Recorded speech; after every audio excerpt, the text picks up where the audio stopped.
On va voir pourquoi tu ne peux plus fermer les yeux. Bonjour et bienvenue sur ma chaîne Sonia Lid. Ici, on aide les managers à exceller dans leur rôle et à relever leurs défis avec confiance. Aujourd'hui, on va parler d'un sujet qui fait souvent transpirer les nouveaux managers, c'est les RPS, les risques psychosociaux. Alors, je te vois venir. Sonia, j'ai déjà du mal à valider les congés, à animer ma réunion d'équipe sans bégayer. Tu vas me demander de devenir psy. Rassure-toi, bien sûr que non.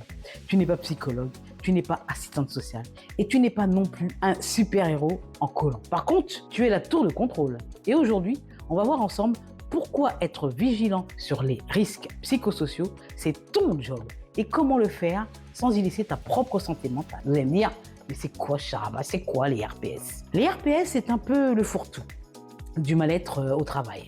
Mais pour faire simple, c'est quand l'environnement de travail vient grignoter la santé mentale ou physique de tes collaborateurs. On y trouve 4 grandes familles. Le stress, c'est classique, hein, j'ai trop de boulot, je vais mourir, j'en peux plus. Les violences internes, conflits entre interpersonnels, le harcèlement, le collègue qui parle toujours mal, agressivement. Les violences externes. Si ton équipe gère des clients agressifs, par exemple, l'épuisement professionnel, le fameux burn-out. Tu sais, c'est comme une cocotte minute. Au début, ça siffle un peu. C'est le stress normal. Si tu baisses pas le feu, la soupape s'emballe. Et si tu ignores le bruit, tu repeins le plafond de la cuisine avec de la purée. En management, repeindre le plafond, ça veut dire quoi? C'est des missions en chaîne, les arrêts maladie de 6 mois et ambiance d'enterrement à la machine à café.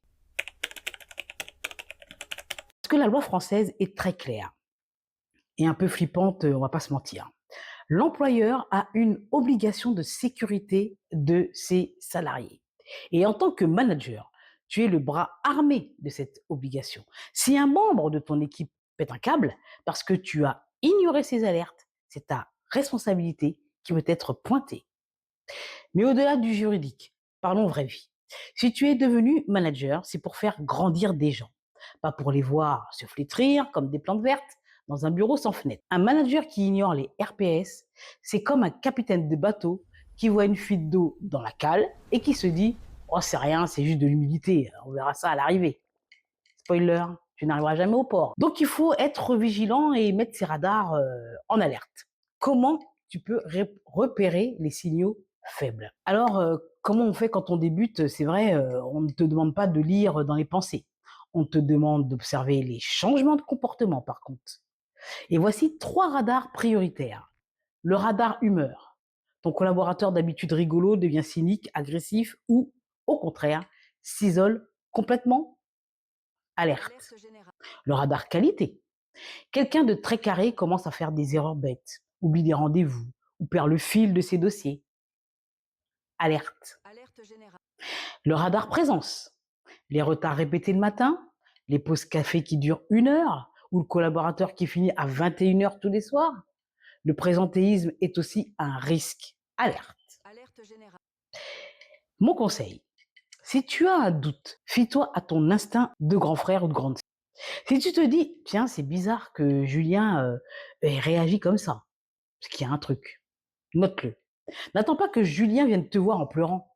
Souvent, ceux qui vont le plus mal sont ceux qui font le plus de bruit ou le plus de silence. Ok, tu as repéré un truc. Tu fais quoi? Le check-up informel. Pas besoin d'une convocation officielle. Hey, j'ai remarqué que tu étais un peu plus tendu en ce moment.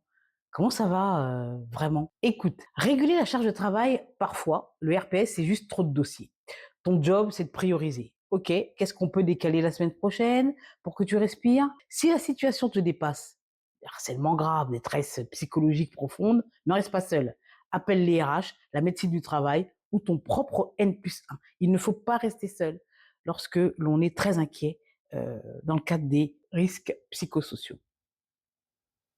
Vouloir régler un burn-out tout seul quand on débute, c'est comme essayer d'opérer de l'appendicite avec un couteau à beurre après avoir regardé un épisode de Grey's Anatomy.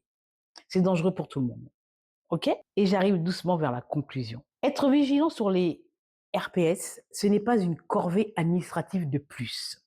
C'est la base d'un management sain. En prenant soin de ton équipe, tu t'assures une performance durable et surtout Tu dors mieux la nuit. Ton défi de la semaine, prends 5 minutes pour observer chacun de tes collaborateurs. Est-ce que leur comportement a changé ces derniers temps? Si oui, va juste leur poser la question. Comment ça va? Simplement, sincèrement. N'oublie pas, on n'est pas manager, on le devient et chaque petit geste compte. Il ne suffit pas d'être paranoïaque non plus. Il faut juste avoir un minimum d'observation.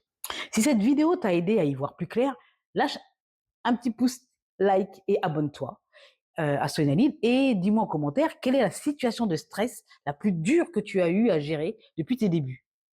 On en discute juste dans les commentaires. Mais aussi, mesdames et messieurs les managers, si vous avez des petites anecdotes à nous raconter, à nous partager, n'hésitez pas à laisser un commentaire. Merci d'avance. Et voilà, mesdames et messieurs les managers, n'oubliez pas, vous n'êtes plus seuls. Ne restez pas seuls. Parce que devenir manager, ça commence ici.